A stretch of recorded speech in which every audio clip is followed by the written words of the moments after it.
السلام علیکم ناظرین آج ہم بات کریں گے ڈرامہ سیریل مرزا کی ہیر کی ایپیسوڈ نمبر 2 کے بارے میں۔ چلے شروع کرتے ہیں۔ کہانی ایک خوفناک خواب سے شروع ہوتی ہے جہاں ہیر ایک شخص دل نواز سے ڈر کر بھاگ رہی ہوتی ہے۔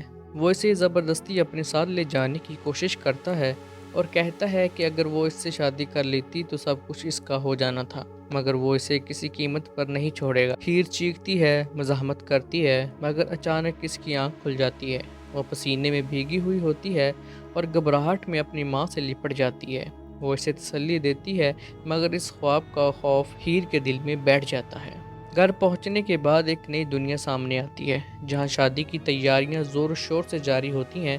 پورا گھر مصروف ہے، ہر طرف ہلچل ہے، مگر اس ہنگامے کے بیچ بھی کچھ لوگ اپنی اپنی دنیا میں مگن ہیں۔ دادی سب کو ڈانٹ رہی ہوتی ہے کہ کوئی ذمہ داری نہیں لے رہا، جبکہ شادی میں صرف 2 دن باقی ہیں۔ اس سب کے دوران یہ بھی پتہ چلتا ہے کہ ہیر اور اس کی فیملی کا اس گھر سے گہرا تعلق ہے اور ان کی آمد کا سب کو شدت سے انتظار تھا۔ دوسری طرف ایک اور کہانی چل رہی ہوتی ہے جہاں گھر کے مرد کسی بڑے مالی فیصلے کی بات کر رہے ہوتے ہیں۔ وہ کسی ڈیل کے بارے میں فکر مند ہیں اور چاہتے ہیں کہ وقت ضائع نہ ہو، مگر گھر کا سربراہ اس بات کو سنجیدگی سے نہیں لے رہا۔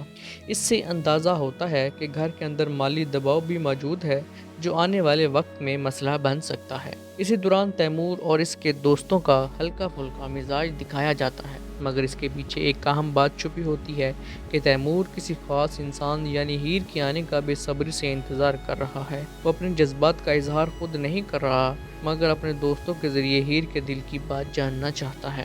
ادھر کائنات کی کہانی ایک الگ رخ اختیار کرتی ہے جہاں وہ اپنی مرضی کے خلاف شادی کے دباؤ میں ہے۔ وہ احسان سے محبت کرتی ہے، مگر اپنے خاندان کے خوف کی وجہ سے اس رشتے کو قبول نہیں کر سکتی۔ وہ کہتی ہے کہ اس گھر کی لڑکیوں کو محبت کی اجازت نہیں ہوتی اور جب اس کی شادی طے ہو چکی ہے تو سب کچھ ختم ہو چکا ہے۔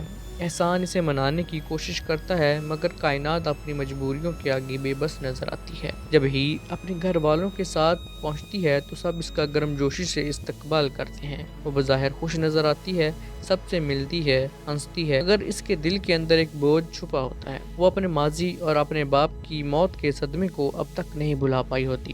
آہستہ آہستہ حقیقت سامنے آتی ہے کہ ہیر کے باپ نے خودکشی کی تھی اور اس کی وجہ مالی مشکلات اور قرض تھا۔ اس نے کاروبار میں نقصان اٹھایا، قرض پر قرض لیا، یہاں تک کہ سب کچھ بکھر گیا۔